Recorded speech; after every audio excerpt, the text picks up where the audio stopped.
Hello friends, எல்லோரும் எப்படி இருக்கீங்க? நான் உங்கள் விஜய். இன்றைக்கி நான் உங்களுக்கு அருமையான முருங்கைக்காய் கீரை பொரியல்ஸ் காட்ட போகிறேன். இந்த கீரை பொரியல் ரொம்ப ரொம்ப உடம்புக்கு நல்லதுங்க. ஒரு வாரத்தில் ஒரு வாட்டியாவது நீங்கள் முருங்கைக்கீரை கண்டிப்பாக செஞ்சு வீட்டில் எல்லாருக்கும் கொடுங்க. இது எப்படி செய்கிறதுன்னு நம்ம பார்க்கலாம். முன்னாடி ஒரு ஒரு அரை கப்பு பருப்பு இந்த மாதிரி ஊற வச்சுக்கோங்க. 1 மணி நேரம் பருப்பு நல்லா ஊறணும். அப்போ தான் பொரியலில் நம்ம போட்டு வேக வைக்கும்போது சூப்பராக இருக்கும். பருப்பு அப்படியே ஒரு காலையில் எழுந்திரிச்ச உடனே ஊற வச்சுடுங்க. கடாயை சூடு பண்ணிக்கோங்க.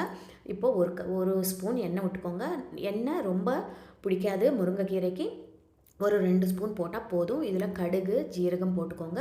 நிறைய பூண்டு உரித்து அது கட் பண்ணி இதில் போட்டுக்கோங்க. அப்புறம் காஞ்ச மிளகா, காரத்துக்கு நம்ம காஞ்ச மிளகா மட்டும்தாங்க போடுறோம். ஒரு 2 காஞ்ச மிளகா கிள்ளி போட்டுருங்க. அப்புறம் நம்ம ஊற வச்ச பருப்பு இதில் கொட்டிடுங்க. இப்போ நம்ம இதில் மஞ்சத்தூள் உப்பு போடலாம். அப்புறம் முருங்கைக்கீரை நீங்கள் நல்லா க்ளீன் பண்ணிக்கோங்க. நல்லா அலசுங்க. தண்ணியில் நல்லா அலசிட்டு கொஞ்சம் நேரம் இந்த மாதிரி முருங்கைக்கீரை அப்புறம் பெருங்காயத்தூள் மஞ்சத்தூள் எல்லாம் போட்டு நம்ம முருங்கைக்கீரையும் இதில் கொட்டிடலாம்.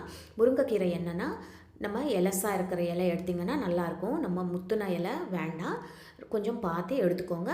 இப்போ நம்ம இதில் ருசிக்கேற்ப உப்பு போட்டு நம்ம இதை மூடி போட்டு நடுவில் கிளறணும்.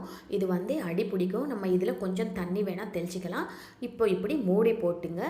இது முருங்கைக்கீரை ரொம்ப நேரம் வேக வைக்கக்கூடாது. ஒரு 2லேருந்து 3 நிமிஷம் வேக வச்சா போதும். இப்போ பார்த்தீங்கன்னா பருப்பு நம்ம ஊற வச்சதுனால சீக்கிரம் வெந்துடும். இப்போ மூடி போட்டு நடுவில் கிளறிட்டு இதை பார்த்தீங்கன்னா ட்ரை ஆகிடுச்சு நல்லா.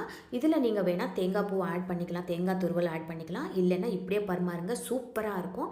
நெய் போட்டு சூடு சாதத்தில் பிசைஞ்சு சாப்பிட்டு பாருங்கள், நல்லா இருக்கும்.